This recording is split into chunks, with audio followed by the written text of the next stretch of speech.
Today, I would like to acquaint you with the topic poverty concept and types through my lecture. Poverty concepts and types. The introduction. Global prevalence. The World Bank forecasts that 702.1 million people were living in extreme poverty in 2015, down from 1.75 billion in 1990.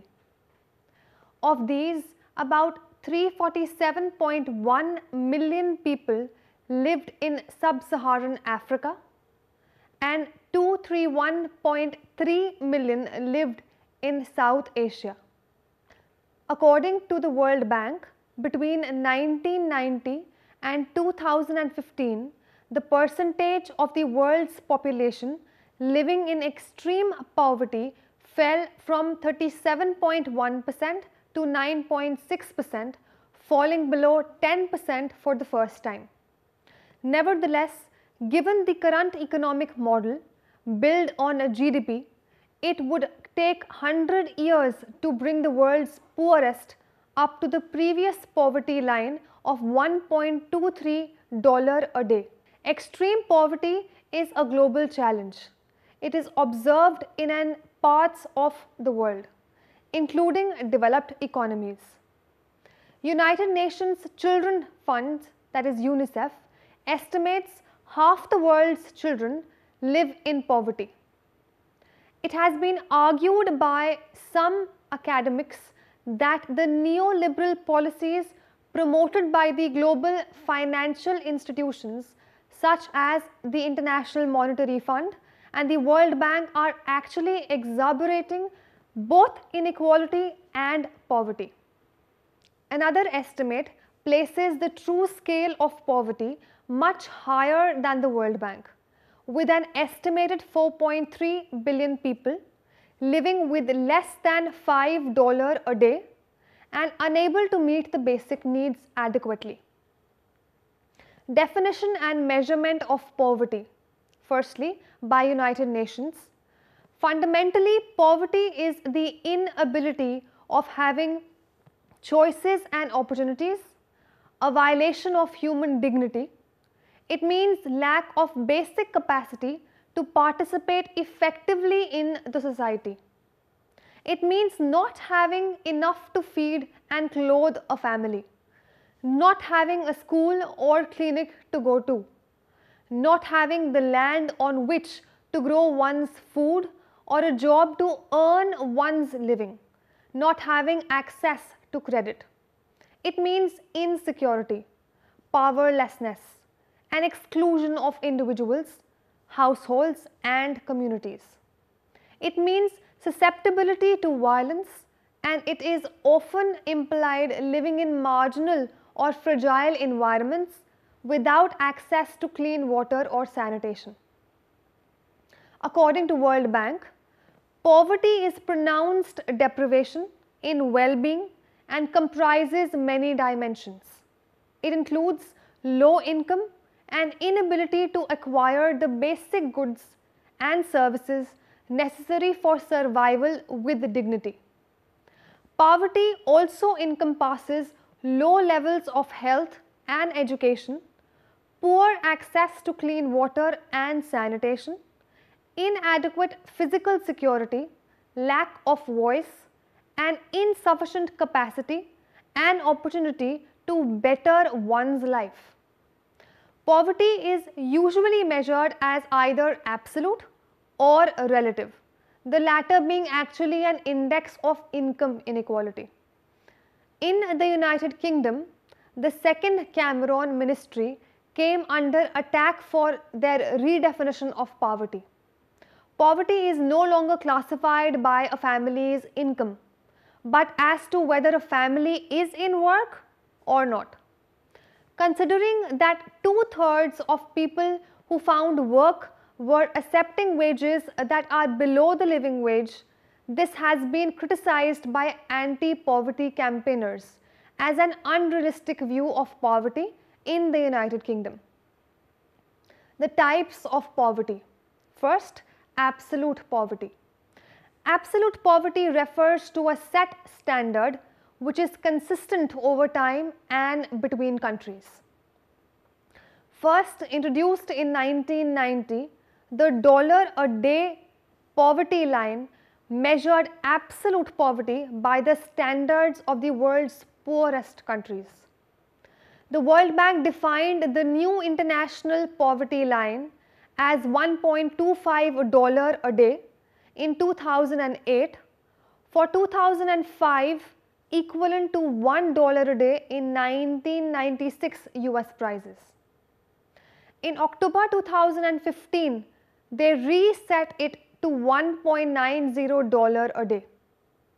Absolute poverty, extreme poverty, or abject poverty is a condition characterized by severe deprivation of human needs, including food, safe drinking water, sanitation facilities, health, shelter, education, and information.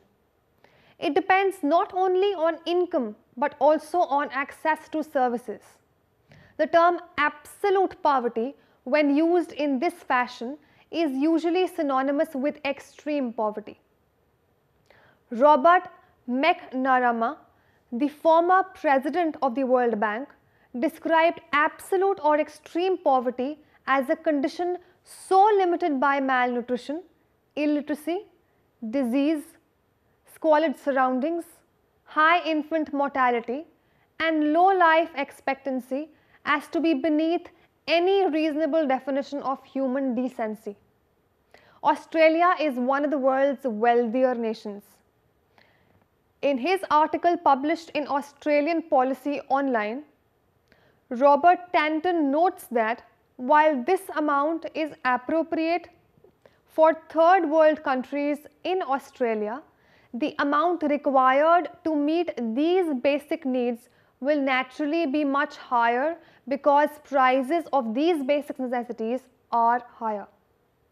However, as the amount of wealth required for survival is not the same in all the places and time periods, particularly in the highly developed countries where few people would fall below the World Bank's group's poverty lines, countries often develop their own national poverty lines. World Bank data shows that the percentage of the population living in households with consumption or income per person below the poverty line has decreased in each region of the world since 1990.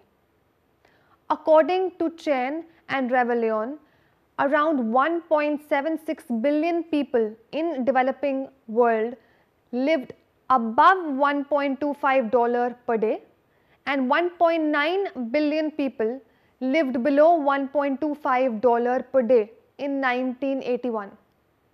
The world's population increased over the next 25 years. In 2005, about 4.09 billion people in a developing world lived above $1.25 per day and 1.4 billion people lived below $1.25 per day. Some scholars caution that these trends are subject to various assumptions and are not certain. Additionally, they note that the poverty reduction is not uniform across the world. Economically prospering countries such as China, India, and Brazil have made more progress in the absolute poverty reduction than the countries in the other regions of the world. The absolute poverty measure trends noted above are supported by human development indicators, which have been improving. Life expectancy has greatly increased in developing world since World War II and is starting to close the gap to the developed world. Child mortality has decreased in every developing region of the world. The proportion of the world's population living in countries where per capita food supplies are less than 2,200 calories per day decreased from 56% in the mid-1960s to below 10% by the 1990s. Similar trends can be observed for literacy. Access to clean water and electricity and basic consumer items. Second, relative poverty. This graph shows the proportion of world population in extreme poverty 1981 to 2008 according to the World Bank. Relative poverty views poverty as socially defined and dependent on the social context. Hence, relative poverty is a measure of income inequality. Usually, relative poverty is measured as the percentage of the population with income less than the fixed proportion of the median income. There are several other different income inequality matrices, for example, the Gini's coefficient or the Thiel index. Relative poverty is the most useful measure for ascertaining poverty rates in wealthy developed nations. Relative poverty is used by the United Nations Development Programme (UNDP), the United Nations Children's Fund (UNICEF), the Organization for Economic Cooperation and Development (OECD), and the Canadian Poverty Researchers. The European Union, the relative poverty measure is the most prominent and the most quoted of the European Union social inclusion indicators. Relative poverty reflects better the cost of social inclusion and equality of opportunity in a specific time and space. Third, situational poverty. People or families can be poor because of some adversities like earthquakes, floods, or serious illness. Sometimes people can help themselves out of this situation quickly as they are given a bit of assistance, as the cause of their situation was just one unfortunate event. Fourth, generational or chronic poverty. This is when poverty is handed over to the individuals and families from generations before them. In this type, there is usually no escape from it, as people are trapped in its causes and have no access to tools that will help them to get out of it. Characteristics of poverty. First, health. 1/3 of deaths, some 18 million people a year or 50,000 per day, are due to poverty related causes.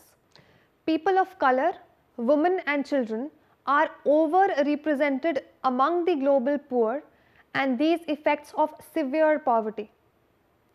Those living in poverty suffer disproportionately from hunger or even starvation and disease.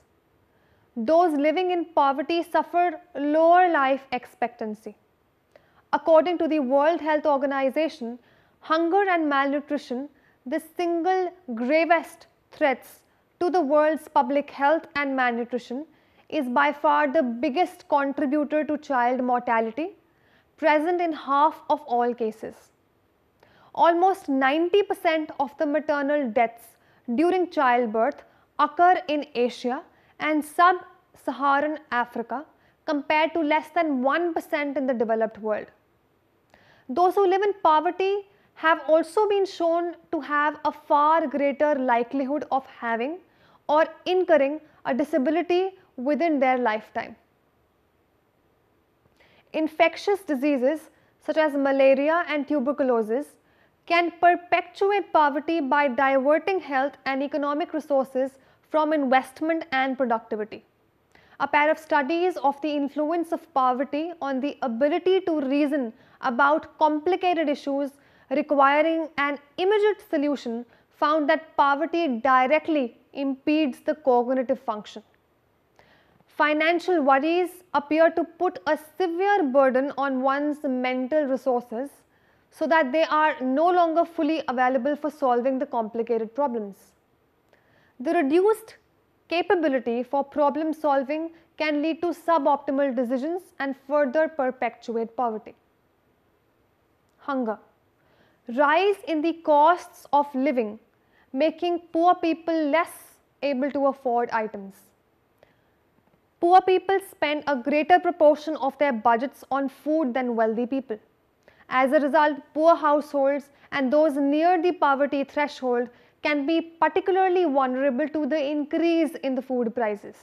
For example, in the late 2007, increases in the prices of grains led to food riots in some countries.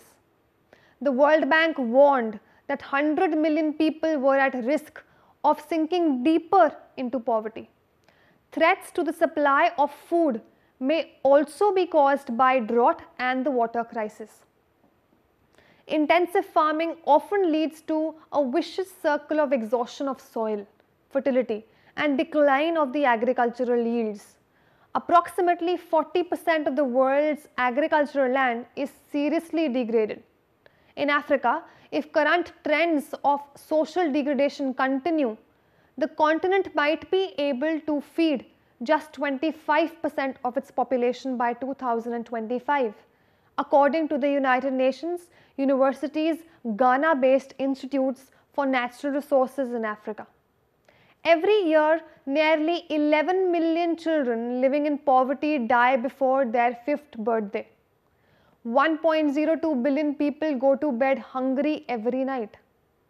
According to the Global Hunger Index, Sub-Saharan Africa had the highest child malnutrition rate of the world's regions over the 2001-2006 period. Education. Research has found that there is a high risk of educational underachievement for children who are from low-income housing circumstances. This is often a process that begins in primary school for some less fortunate children. Instructions in the US educational system, as well as in most other countries, tends to be geared towards those students who come from more advantaged backgrounds. As a result, children in poverty are at a higher risk than the advantaged children for retention in their grade, special deleterious placements during the school's hours, and even not completing their high school education. Advantage breeds advantage. There are indeed many explanations for why students tend to drop out of school. One of the conditions of which they attend school, schools in poverty-stricken areas have conditions that hinder children from learning in a safe environment. Researchers have developed a name for areas like this. An urban war zone is a poor, crime-laden district in which deteriorated, violent, even war-like conditions and underfunded, largely ineffective schools promote inferior academic performance, including irregular attendance and disruptive or non-compliant classroom behavior. Because of poverty, students from low-income families are 2.4 times more likely to drop out than middle-income kids and over 10 times more likely than high-income peers to drop out. For children with low resources, the risk factors are similar to others such as juvenile delinquency rates and the economic dependency upon their low-income parent or parents. Families and society who submit low levels of investment in the education and development of less fortunate children end up with less favorable results for the children who see a life of parental employment reduction and low wages. Higher rates of early childbearing with all the connected risks to family, health and well-being are major important issues to address, since education from preschool to high school are both identifiably meaningful in life. Water and sanitation. As of 2012, 2.5 billion people lack access to sanitation facilities and 15% practice open defecation. Water utility subsidies tend to subsidize water consumption by those connected to the supply grid, which is typically skewed towards the richer and the urban segment of the population and those outside informal housing. As a result of the heavy consumption subsidies, the price of water decreases to the extent that only 30% on average of the supplying costs in developing countries is covered. This results in a lack of incentive to maintain the delivery systems, leading to losses from the leaks actually that are enough for 200 million people. This also leads to a lack of incentive to invest in expanding the network, resulting in much of the poor population being unconnected to the network. Instead, the poor buy water from water vendors on average about 5 to 16 times the metered price. However, subsidies for laying new connections to the network rather than for consumption have shown more promise for the poor. Personality. Max Weber and other schools of modernization theory suggest that cultural values could affect economic success. However, researchers have gathered evidence that suggests that values are not as deeply ingrained, and the changing economic opportunities explain much of the movement into and out of poverty as opposed to shifts in values. Studies have shown that the poverty changes the personalities of children who live in it. The Great Smoky Mountains study was a 10-year study that was unexpectedly able to demonstrate this.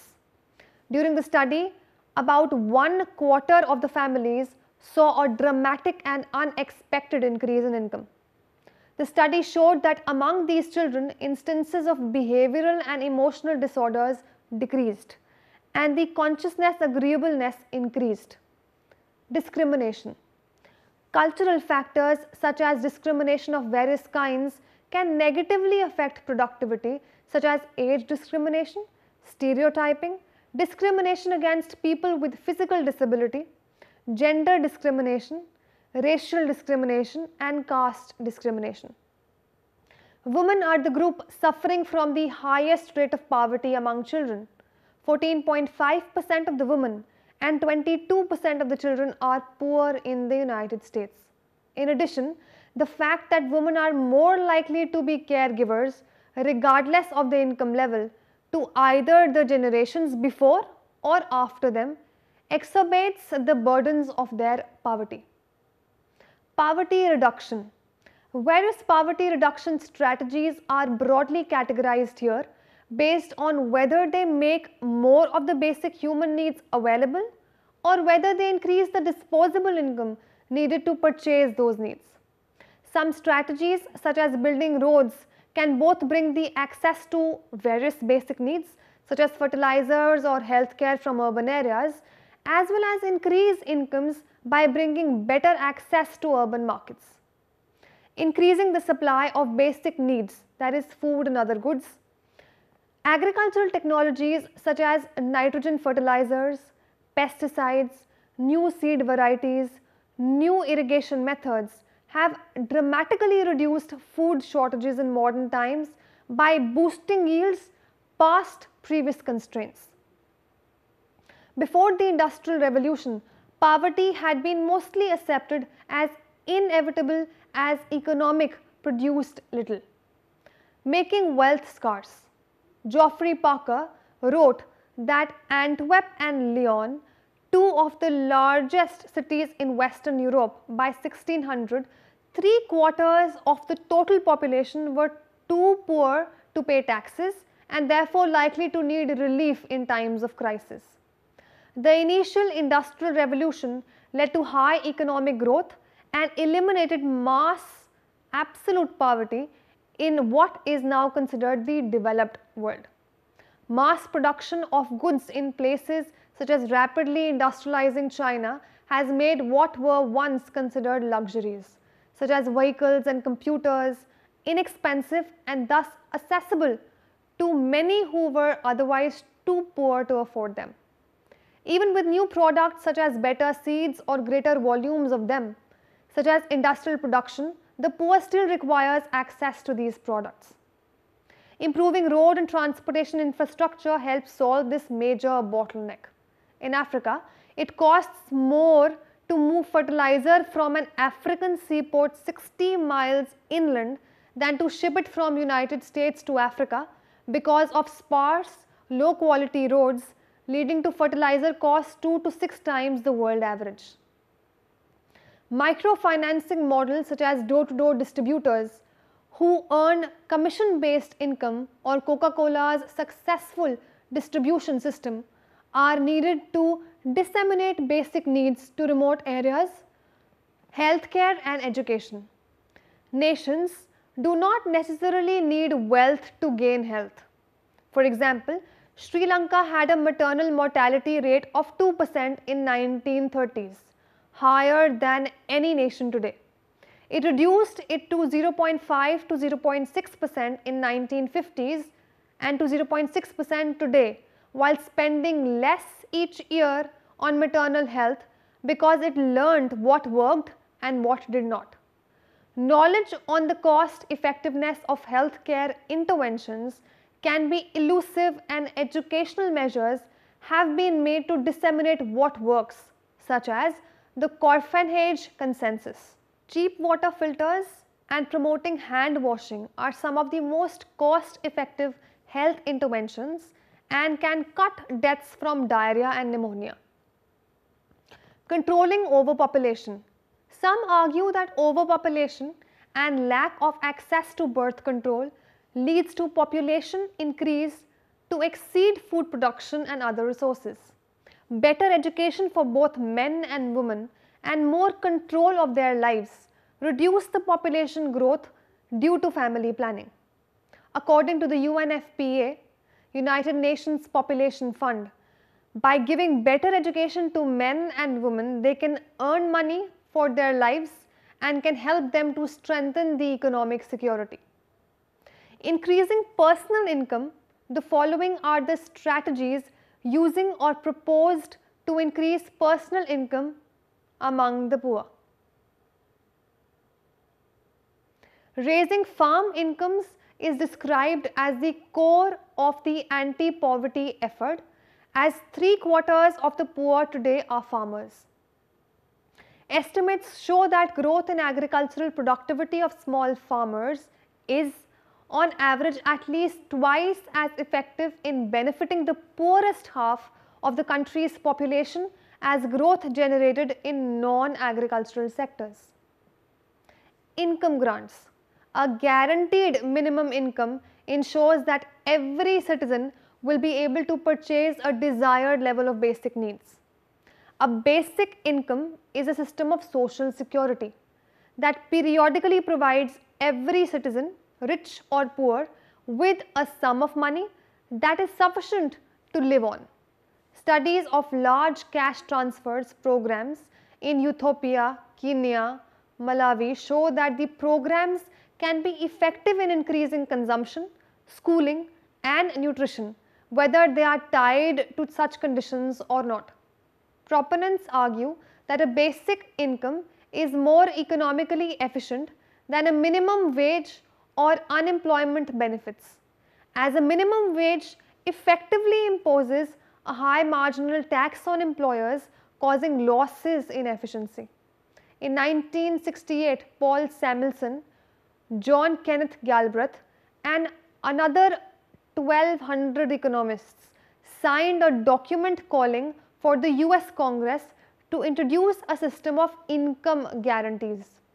Winners of the Nobel Prize in Economics with often diverse political convictions also support a basic income include Herbert A. Simon, Friedrich Hayek, Robert Solow, Milton Friedman, Jan Tingerbert, James Tobin and James Mead. Income grants are argued to be vastly more efficient in extending basic needs to the poor than subsidizing supplies whose effectiveness in poverty alleviation is diluted by the non-poor who enjoy the same subsidized prices. With cars and other appliances, the wealthiest 20% of the Egypt uses about 93% of the country's fuel subsidies. In some countries, fuel subsidies are a larger part of the budget than the health and education. A 2008 study concluded that the money spent on in-kind transfers in India in a year could lift all India's poor out of poverty for that year if transferred directly. The primary obstacle argued against direct cash transfers is impractically for poor countries of such large and direct transfers.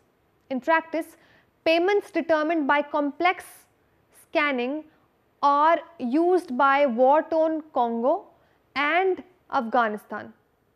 India is phasing out its fuel subsidies in favor of direct transfers.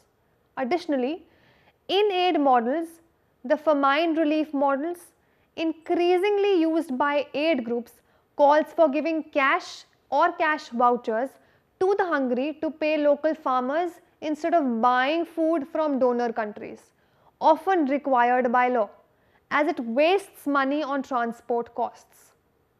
Financial services.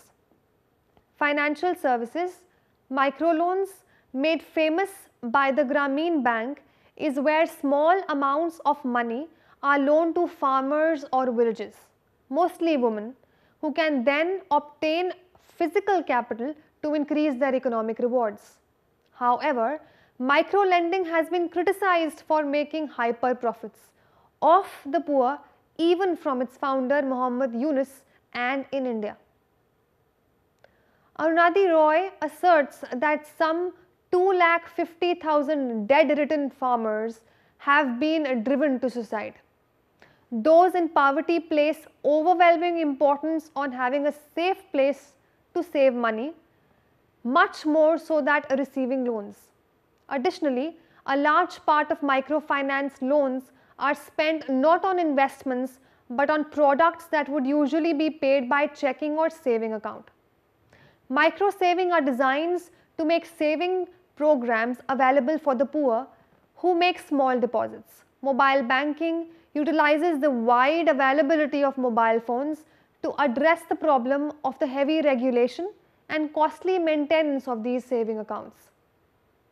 This usually involves a network of agents of mostly shopkeepers instead of the bank branches would take deposits in cash and translate these onto a virtual account on customers' phones. Cash transfers can be done between phones and issued back in cash with a small commission, making remittances safer.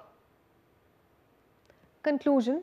My lecture summarizes the characteristics, contributions that evaluation can make to reduce poverty and inequality by improving the analytical framework, analyzing the performance and results of specific programs and projects, as well as assessing and designing better public management systems. Poverty and inequality remain complex issues, and the effects of policies and programs will change depending on the specifics of the target groups.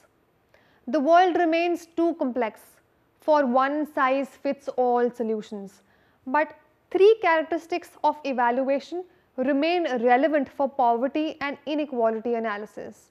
First, a global-local approach. Second, a problem-solving orientation. And third, an evolutionary adaptive approach.